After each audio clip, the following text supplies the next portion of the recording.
Sigurno se pitate što radim na trampolinu sa svim ovim stvarima. Ovo su vam sve dječji izumi. Pitate se kako? Počnimo od trampolina. Trampolin je osmislio George Nissen davne 1930. godine. On je bio mladi gimnastičar, a svoj prototip napravio je u garaži svoje kuće. Meni jedan od najdražih i najslađih izuma je slučajni izum Franka Eppersona. Imao je 11 godina. Ostavio je preko noći prah slatkog sirupa u vodi i smrznulo se i slavo na štapiću. Znate li koja je bila godina? 1905. Nisu sva otkrića slučajna.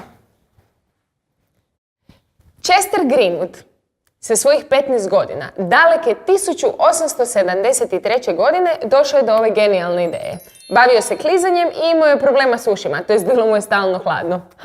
To nije fora. Slijepe osobe mogu čitati prstima zahvaljujući Louisu Brailleu.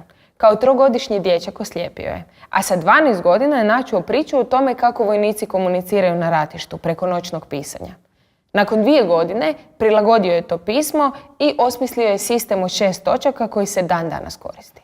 Sada kada ste saznali za neke dječje izume iz prošlosti, pogledajmo što u današnje vrijeme stvaraju vaši vršnjaci. Mladi i danas imaju sjajne ideje i izume.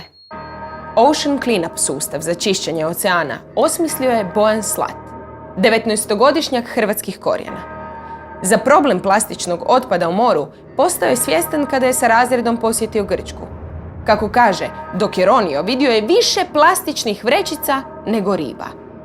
Upravo ta spoznaja i želja za promjenom stvorila je sustav Ocean Cleanup, koji koristi prirodne oceanske struje za svoj rad i ne šteti živim organizmima u oceanu.